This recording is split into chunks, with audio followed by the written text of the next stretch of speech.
Ok. Bom, autoria e datação do livro de Jó. Eu fiz uma consulta. Aliás, eu fiz várias consultas, né? Eu consultei diversos comentários, estudei alguma coisa no original e tudo mais, e eu quero compartilhar com vocês aquilo que eu trabalhei aí durante esses dias. Essas coisas que a gente mexe assim há muito tempo e depois a gente vai passando, né? O tempo vai passando, então a gente tem que mexer bastante aí com regras de interpretação e tudo mais. Eu tomei aqui alguns comentaristas, eu peguei Raymond Brown, eu estou até com um comentário dele aqui, é um comentário bem grande do Raymond Brown. Aliás, na verdade, são três autores. Eu coloquei Raymond Brown et al. Né? Et al. Esse comentário aqui, ele é bem grande, está vendo? Ele não é um comentário pequeno, olha aqui como vocês podem ver. Né? Ele é bem grosso. Né? São três autores aqui, Raymond Brown, Joseph Fitzmyer, Roland Murray, que são editores. Na realidade, eles são editores porque esse aqui vai funcionar quase como um dicionário. É um comentário que vai utilizar diversos autores, muitos autores.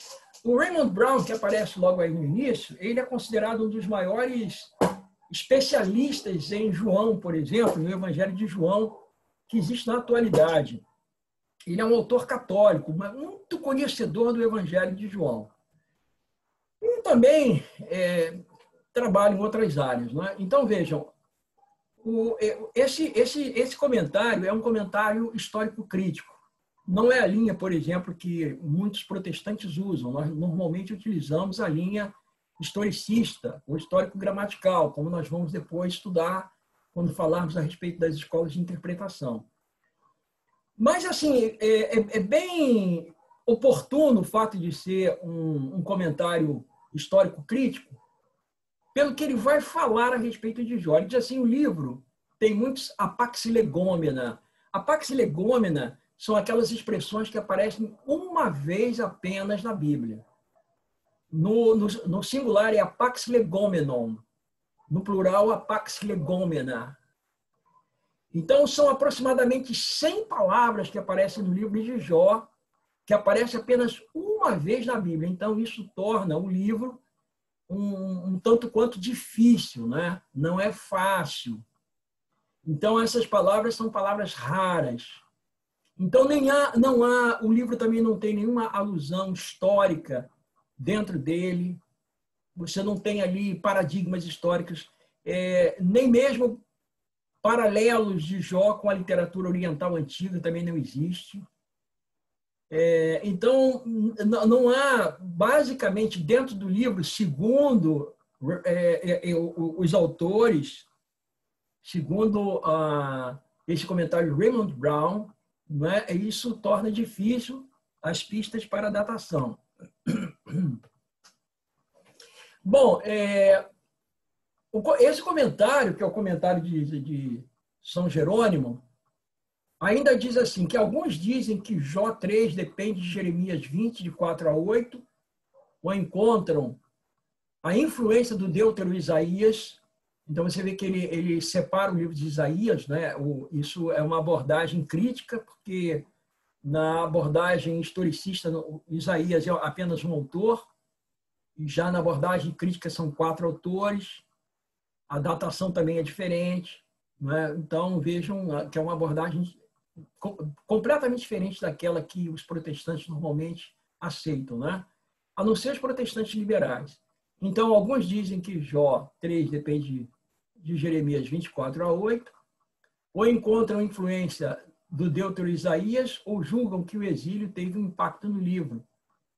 Agora, notem o que ele vai dizer, que eu acho assim, bem oportuno, como eu falei.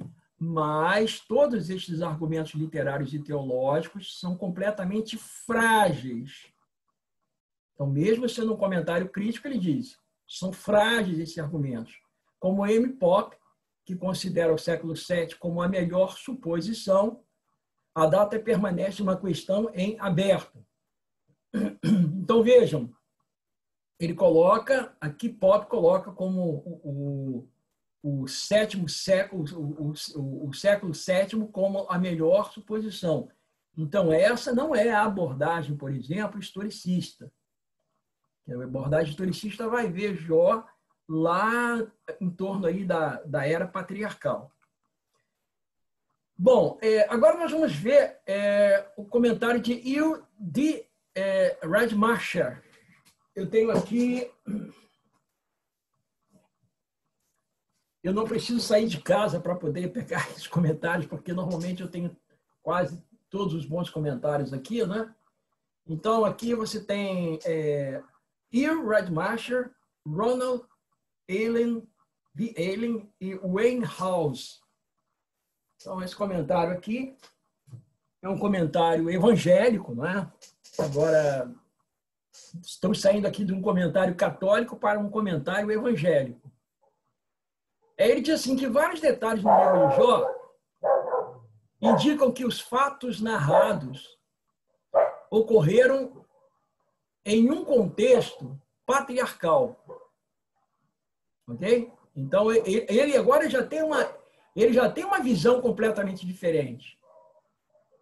Entendeu? A visão dele já é completamente outra, que vários detalhes no livro de Jó indicam que os fatos narrados ocorreram num contexto patriarcal. Aí ele vai citar aqui as razões. Primeiro, a riqueza de Jó é medida em gado. Jó 1, verso 3, 42, 12. Da mesma forma como era medido o patrimônio de Abraão e Jacó. Gênesis 12, 16, 13, 2, 30, 43 e 32, 5. Então, ele está apresentando essa argumentação. É plausível? Sem dúvida. Segundo, os sabeus e os caldeus são retratados como saqueadores nômades. Está lá em Jó 1, verso 15, verso 17, indicando uma data bastante remota. Claro que se você vai para o século VII, você já vai ver os caldeus bem organizados, em cidades e tudo mais. Ok? Terceira argumentação. A expressão hebraica para peça de dinheiro, como está em Jó 42, 11, só é encontrada aqui, só em Jó. E em Gênesis, no capítulo 39, versículo 19. Então, só tem esses dois lugares. Peça de dinheiro, só em Jó 42, 11, ou então em Gênesis 33, verso 19. Agora, em Josué 24, 32, consta peças de prata. Então, já muda um pouco a abordagem.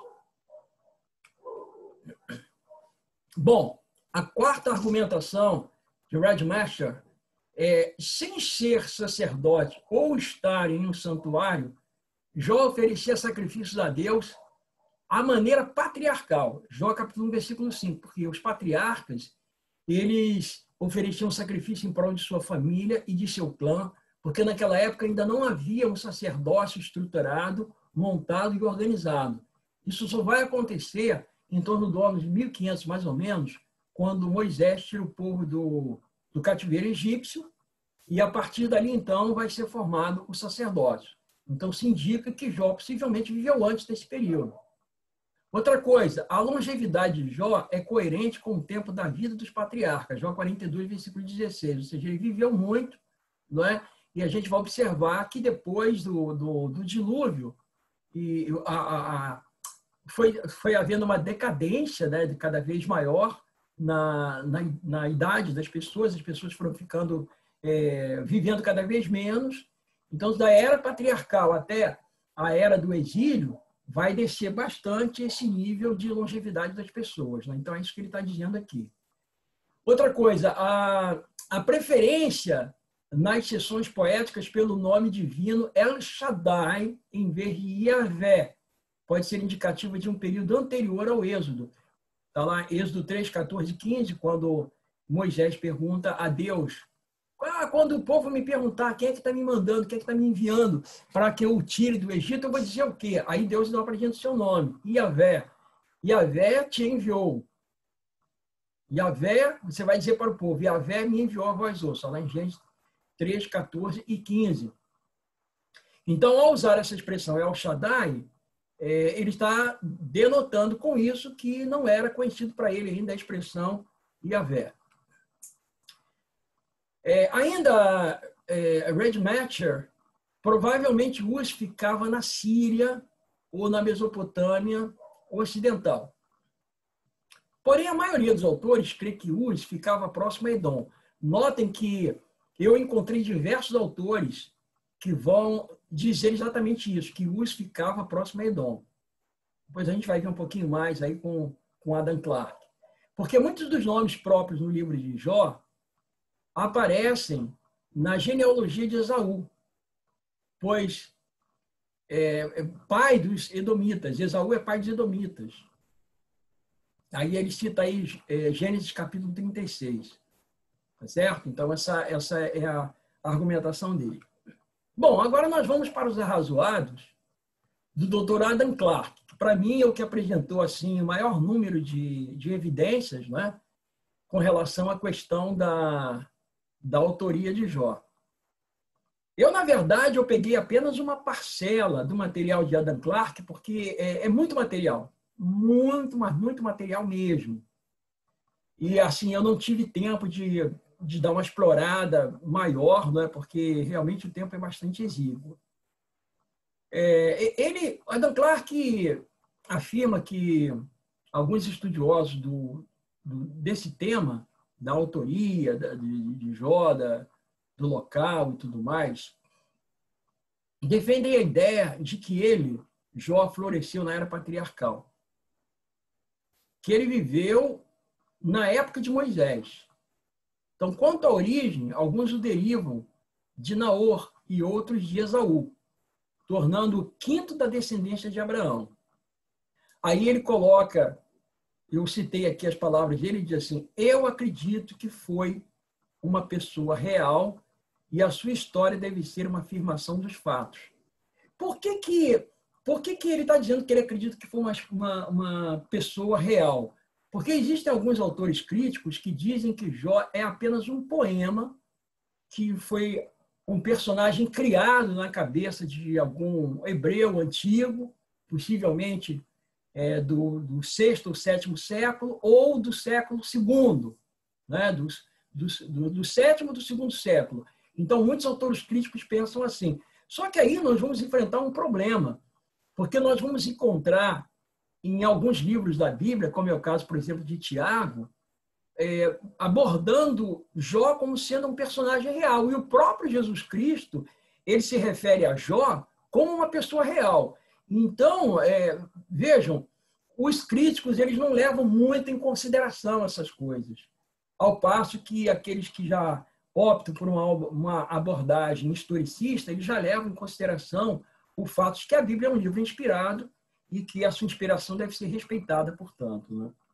Bom, ele acredita, Clarke, estou falando aqui de Adam Clarke, que Jó viveu na terra de Uz, ou Uts, Arábia Petróia, no sudeste da costa do lago Asfaltite, em uma linha entre o Egito e a Filístia. Está dando aqui as coordenadas. Circundada por Quedar, Temã e Midian. Notem essas três cidades aqui, Quedar, Temã e Midian. Todas distritos da Arábia Patróia, situadas na Idumeia, terra de Edom ou Esaú. Porque, na verdade, Esaú é o pai dos edomitas. Então, a terra de Edom é uma terra cambiável, igualmente empregado para significar a mesma região, conforme Lamentações 4, versículo 21, que eu vou citar aqui, olha. Então, assim, regozija-te e alegra-te, ó filha de Edom, que habitas na terra de Uz. Então, aqui você tem uma compatibilidade. Edom fica na terra de Uz, de acordo com Lamentação, capítulo 4, versículo 21. Então, ele está citando aí essa passagem em apoio daquilo que ele está dizendo para poder fazer essa localização. Então, ele chama atenção para o trabalho de Good, Introductory Dissertation, dissertação introdutória. Aí agora é uma citação de Good, que ele cita que é um autor antigo. Ele diz assim: nada é mais claro que todas as pessoas introduzidas no poema fossem idumeias, habitantes da Idumeia, ou, em outras palavras, árabes e edomitas. Essas características são as do próprio Jó, habitante da terra de Uz. Então, aqui está falando de Segud.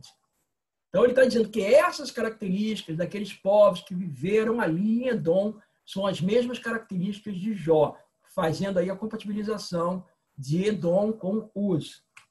Ok?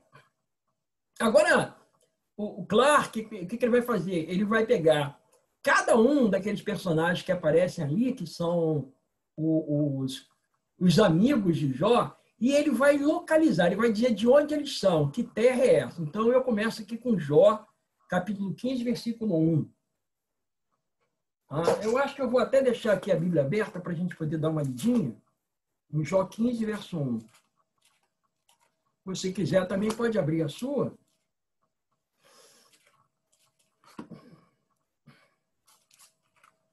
Vamos lá, né? Jó, capítulo 15, verso 1 diz assim: Então respondeu Elifaz, o temanita. Temanita porque ele era de Temã. Ok? Então, verso 1. 15, verso 1. Jó 15, verso 1 se refere a Elifaz, o temanita. Então, Elifaz era de Temã. Era um distrito reputado como Uz. Então, com esse fato corroborando o testemunho de... Agora, anotem. Quem vai fazer referência a Temã como sendo o distrito de Uz? Jeremias 49, 7. O verso 20 também. Ezequiel 25, 13. Amós, capítulo 1, verso 11. Verso 12. Obadias 1, versículo 8. A gente pode dar uma lida aqui. Dar uma lida aqui em Jeremias 49, 7. Vamos dar uma olhada lá. Jeremias 49, verso 7. A respeito de Edom, assim diz o Senhor dos Exércitos, acaso já não há sabedoria em Temã? Já pereceu o conselho dos sábios, desvaneceu-se a sabedoria. Notem que os livros do Antigo Testamento, eles usam muito o sistema quiástico, que é paralelismo. Eu acho que eu falei alguma coisa para vocês. Se eu não falei, eu vou falar. Se eu não falei. Eu falei sim, eu acho que eu falei para vocês. É que eu tenho feito tantas séries que às vezes até eu tenho me confundido. Mas o paralelismo, essa expressão paralelismo, ela é uma estrutura do hebraico e chama-se estrutura quiástica, porque essa palavra quiasmo vem de uma letra grega, que é uma letra que parece um X assim, ó, olhando para cá, gente, olha. Tá vendo aqui, ó? Estou cruzando aqui a minha mão, parece um X, tá vendo? Então, essa letra que ela parece um X. Então, se você fizer um X, você imaginar aqui um X, no X passa uma linha em cima e outra embaixo. Essa linha de cima e essa linha de baixo formam um paralelo.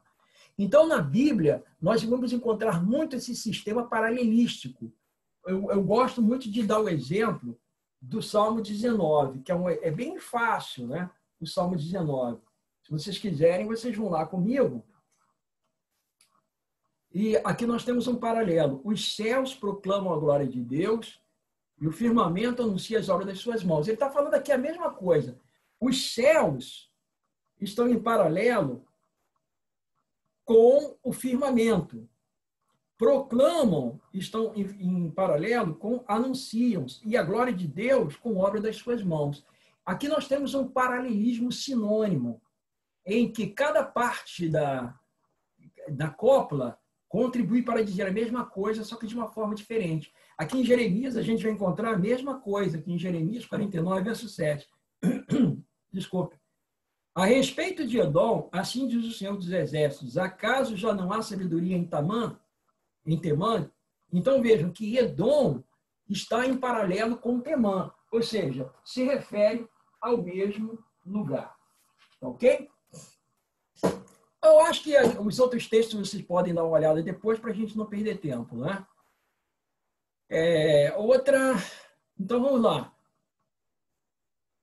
Uma parte ou essa Uz era uma parte ou a principal parte da Idumeia, como ele diz, né? Agora vamos passar para um outro personagem que aparece lá em Jó, que é Zofar. Zofar está lá em Jó 2, verso 1. Jó 2, verso 1. Num dia em que os filhos de Deus vieram... Peraí. Acho que não é 2, não, é 12. Acho que é 12, verso 1.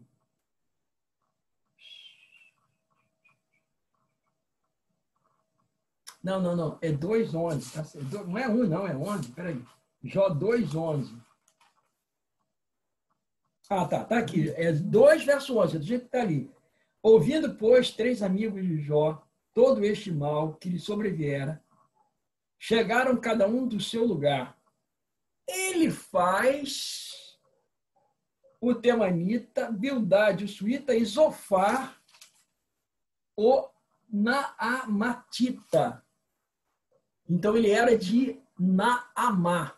Naamatita, que é de Naamá. Agora, aqui, Clark vai fazer uma abordagem a respeito dessa cidade. Ela diz assim, uma cidade cujo nome significa agradável, que também é afirmado em Josué 15, 21, 41, situar-se na Idumeia, na direção sul de sua costa ou nas praias do Mar Vermelho. Então, se a gente vai aqui a Josué 15, verso 21, a gente pode ir lá, não é? Josué 15, 21.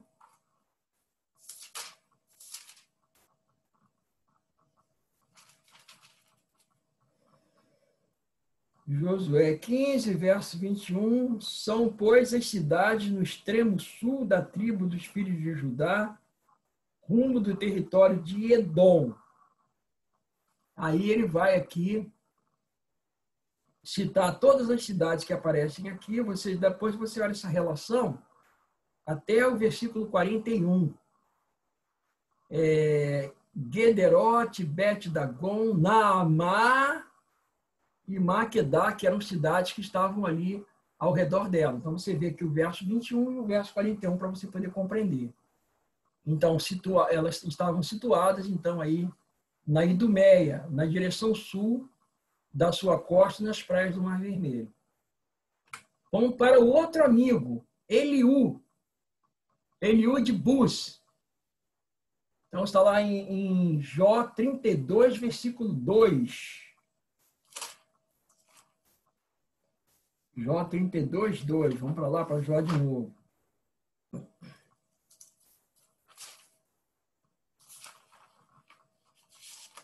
Jó 32, versículo 2.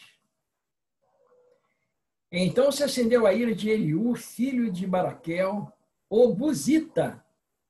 Então quem nasce em Buz é Buzita, da família de Roão. Acendeu-se sua ira contra Jó, porque este pretendia ser mais justo que Deus. Vamos na cabeça dele, né? Bom, então vamos lá. Eliú de Buz, cujo nome do lugar aparece apenas uma vez na Escritura Sagrada. Ela só vai aparecer em Jeremias 25, 22, 23. Eu fui lá para conferir. É mencionada em conjunto com Temã e Dedã. E por isso, necessariamente, uma cidade fronteiriça aos itens, Uz, O e Idumeia. Eu vou chamar vocês aqui para ler comigo Jeremias 25, 22 e 23. Jeremias 25, 22 e 23.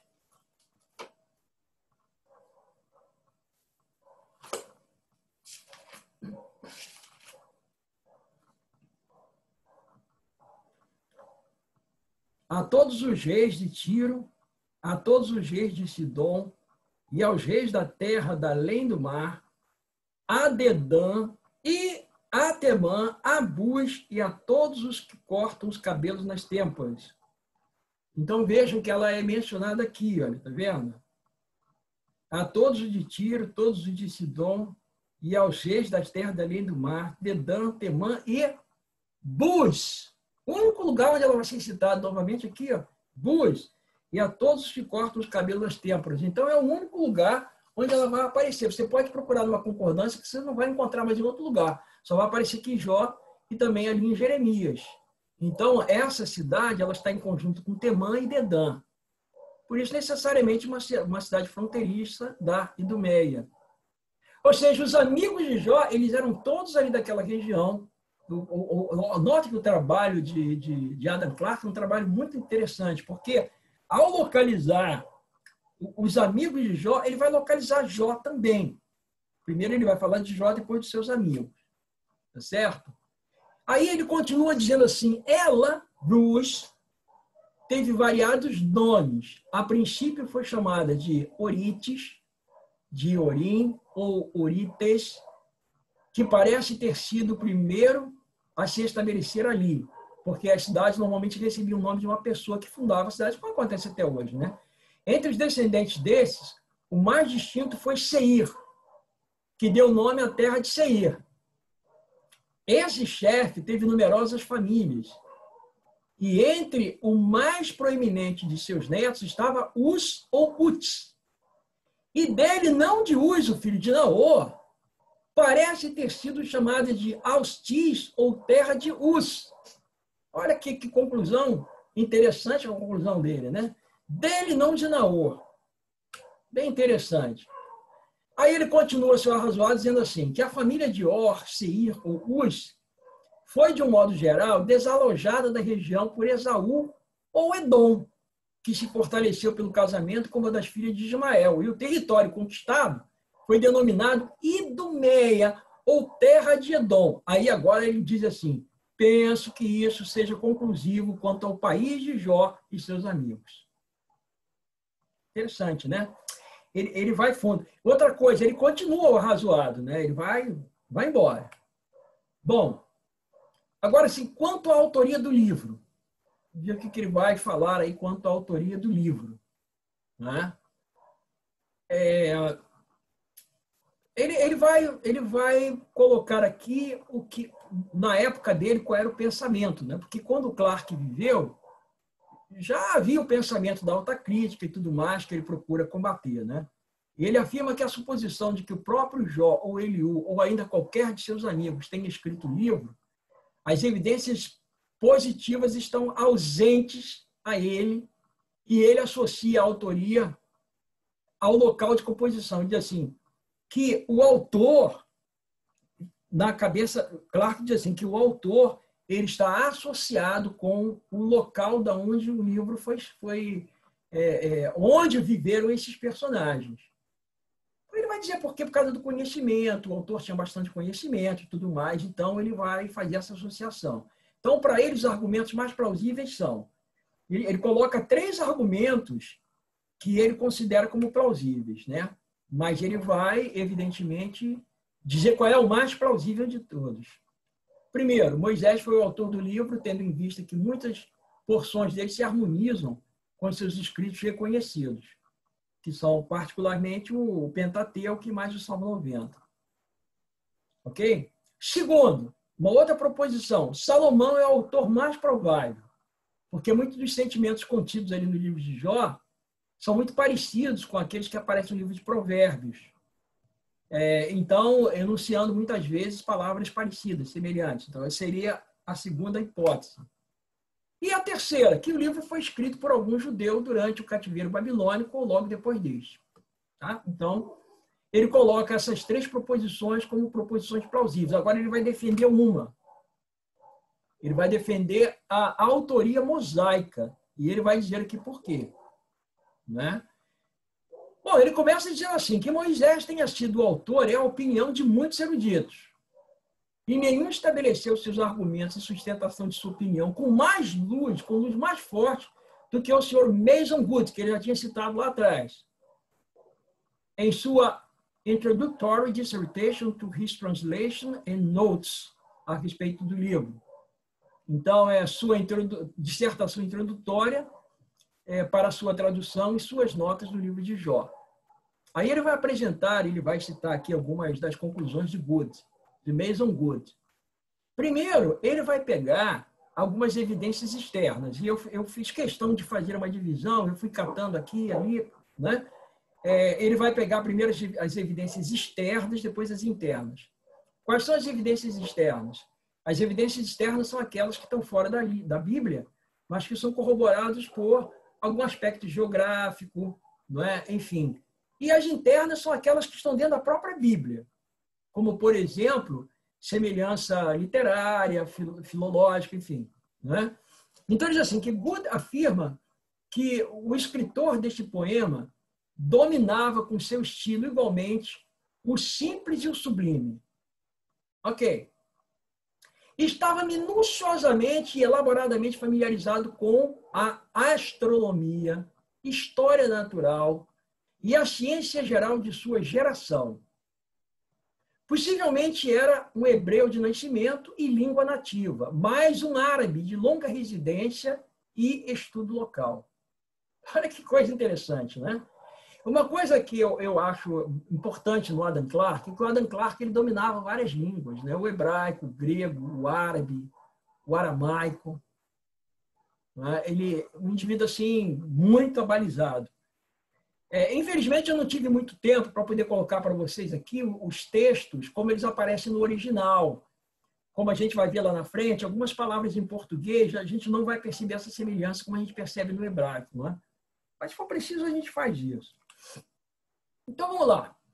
Continuando aqui a sua defesa da autoria de Moisés com evidências externas. Finalmente, ele deve ter florescido e composto a obra antes do Êxodo, diz ele. Cada uma das características listadas é consumada em Moisés e apenas dele. Ele vai dizer por quê. Por exemplo, por que Moisés? Ele diz, primeiro, instruído em toda a ciência do Egito.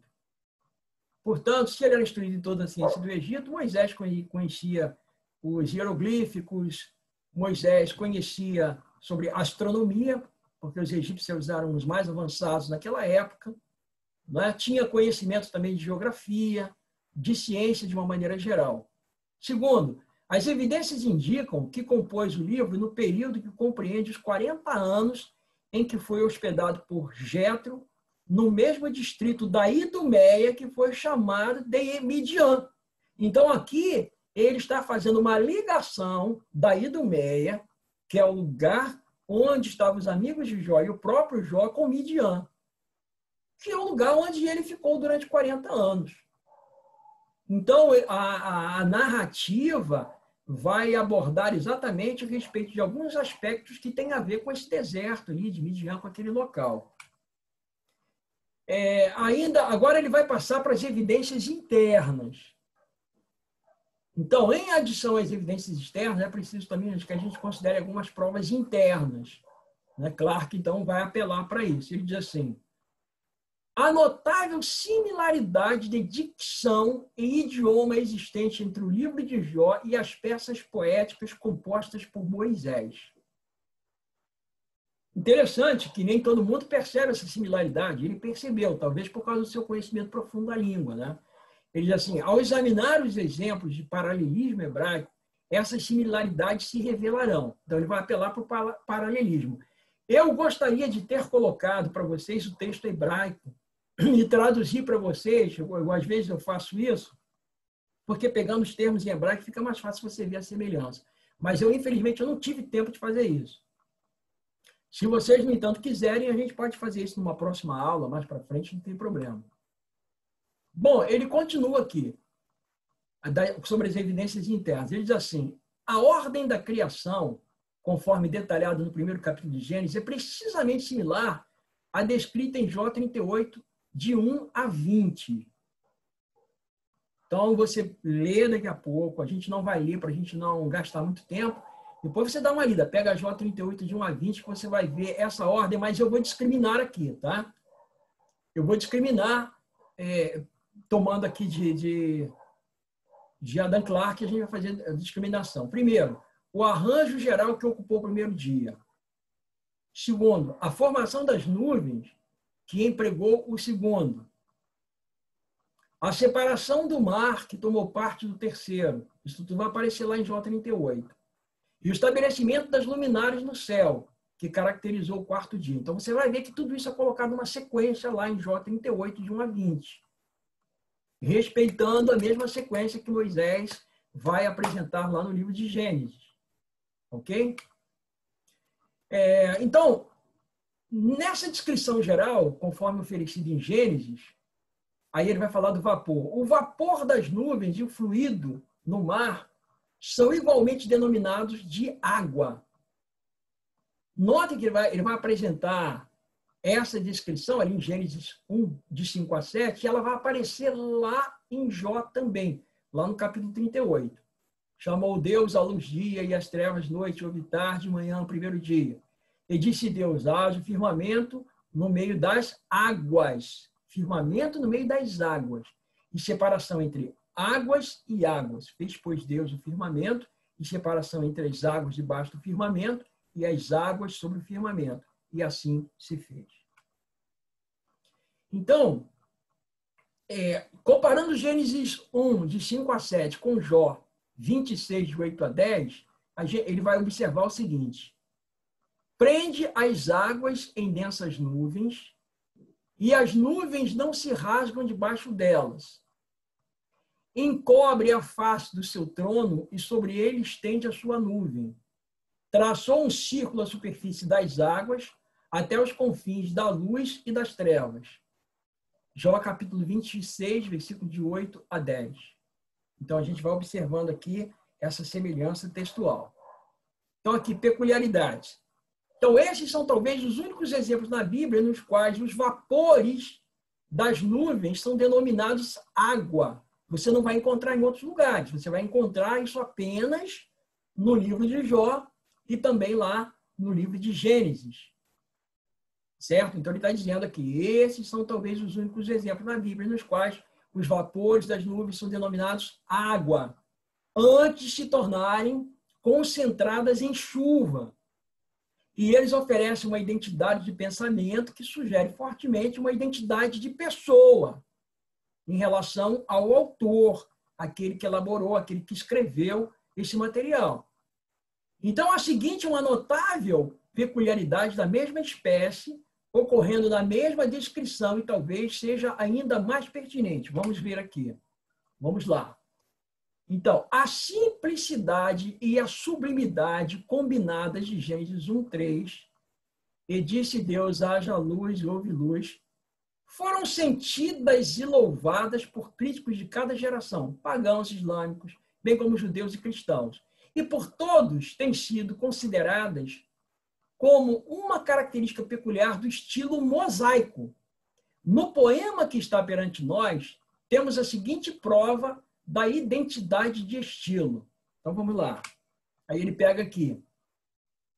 Jó 37, 5 e 6, diz assim: com a sua voz trovejou Deus maravilhosamente, faz grandes coisas que nós não compreendemos, porque ele diz à neve, cai sobre a terra, e à chuva e ao aguaceiro, sede forte, Jó 37, 5 e 6. Aí ele vai fazer a comparação, uma semelhança textual com Gênesis 1:3. Deus disse, haja luz, e houve luz. Tá certo? Então, é muito interessante quando a gente analisa isso utilizando as línguas originais. A semelhança é muito maior. Bom, agora, os exemplos seguintes são de natureza mais geral e conduzem, com princípios mais amplos, à mesma conclusão. Nós vamos ver aqui. Vamos lá. Ele aqui vai mostrar uma semelhança textual entre o livro de Jó e o livro de Êxodo e Deuteronômio. Ele vai apresentar outras semelhanças, vai correr, mas eu não tive muito tempo de apresentar mais material e eu peguei só alguns aqui para a gente poder dar uma verificada, né? Jó 13, 24. Por que escondes o rosto e me tens por teu inimigo? Êxodo 15, 7. Na grandeza da tua excelência, derribas os que se levantam contra ti. Envias o teu furor, que os consome como restolho. No capítulo 4, verso 9. Com o hálito de Deus perecem, e com o assopro da sua ira se consomem. Agora aqui em Êxodo 15, verso 8. Com o resfolgar das tuas narinas, amontoaram-se as águas. As correntes pararam em montão. Os vagalhões coalharam-se no coração do mar. Então, aqui você vê, com o hálito de Deus perecem, com o resfolgar das tuas narinas. Hálito de Deus, resfolgar das narinas. Aqui no 15, verso 24, assombram-no a angústia e a tribulação, prevalecem contra ele, como o rei preparado para a peleja. E aqui em Êxodo, capítulo 15, versículo 10, sopraste com o teu vento, e o mar os cobriu. Afundaram-se como chumbo em águas impetuosas. Aqui tem uma semelhança, né? A gente percebe aqui. Agora, aqui, em Jó 20, verso 26, todas as calamidades serão reservadas contra os seus tesouros. Fogo não assoprado o consumirá. Fogo que se apacentará do que ficar na sua terra. E aqui no verso 16, Êxodo 15, 16, sobre eles cai espanto e pavor. Pela grandeza do teu braço, emudecem como pedra, até que passe o teu povo, ó Senhor, até que passe o povo que adquiriste.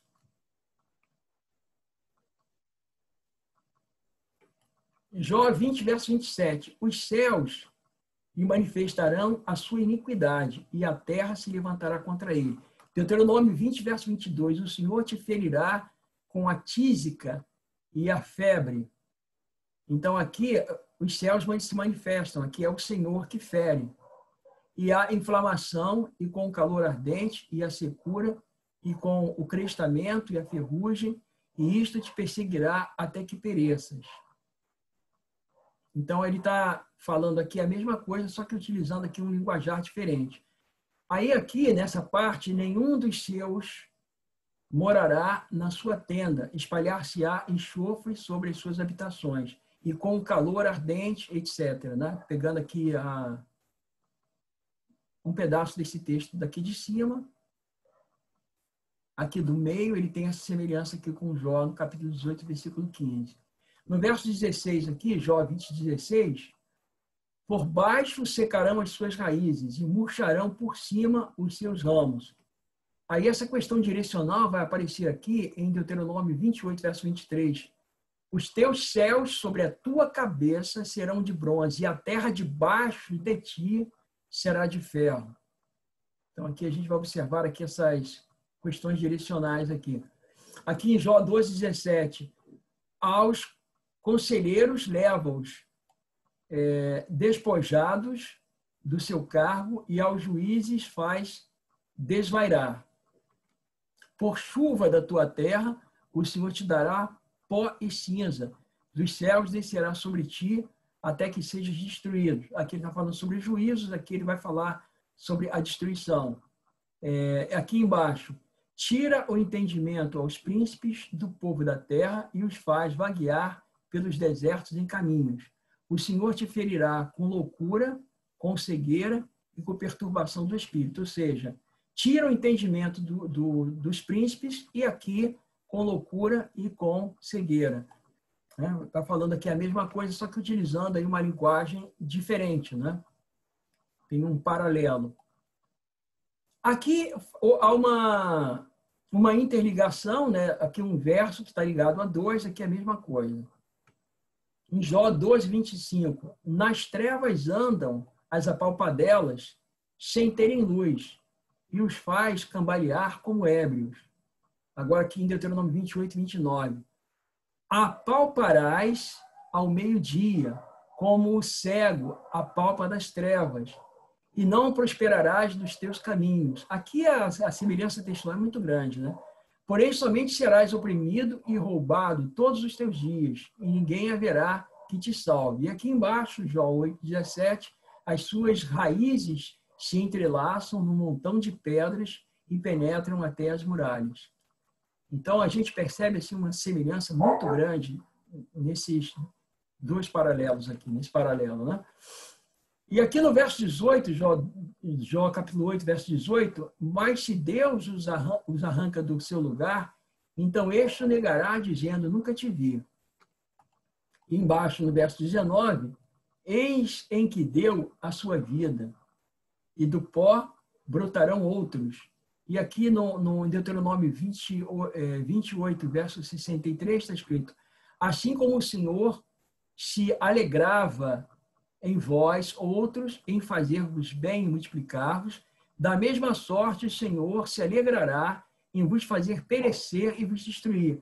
Mas se Deus o arrancar do seu lugar, então este negará, dizendo, nunca te vi. Da mesma sorte o Senhor se alegrará em vos fazer perecer e vos destruir. Sereis desarraigados da terra, a qual passais para possuí-la. Ok? Vamos lá. Vamos para a parte aqui conclusiva, né? Dos arrazoados aqui de Adam Clarke. Então, ele afirma que a semelhança linguística não é acidental ou coincidente, mas indica uma peculiaridade existente em todas as pessoas. Ou seja, cada um de nós tem um jeito peculiar de escrever. Ele está dizendo que existe uma certa peculiaridade no modo de escrever de Jó e também lá no Pentateuco, a forma como Moisés escreve. Aí, então, ele exemplifica. O uso do verbo, muito poderoso, mas não muito comum, é o si, que vai aparecer bastante, esse verbo vai aparecer tanto lá no Pentateuco como em Jó. Si, que significa exultar, significa glorificar. Né? Ele aparece aqui em Gauria, no grego, que ocorre no último verso de ambas as passagens acima, igualmente apropriado. Aí você tem que... aqui ele diz assim, Yassisi e Yavá. Esse texto vai aparecer em ambas as passagens. Tanto ele vai aparecer lá em Jó, como vai aparecer também lá no livro de Deuteronômio. Não é? E a palavra Hu-Messos, do árabe. Está aqui, ó. Hu-Messos, da direita para a esquerda. Eu não consegui transliterar, porque eu teria que baixar umas fontes, procurar e tudo mais. Eu não tive tempo para poder fazer isso. Mas o que ele está dizendo é que palavras são utilizadas nesses dois livros, no livro de Deuteronômio e no livro de Jó, e que são extremamente semelhantes, né? São muito parecidas. Se já tem um subsídio para poder continuar pesquisando, não é? Eu vou abrir aqui o nosso microfone, né? Microfone de vocês, para vocês poderem comentar aí alguma coisa, fazer pergunta.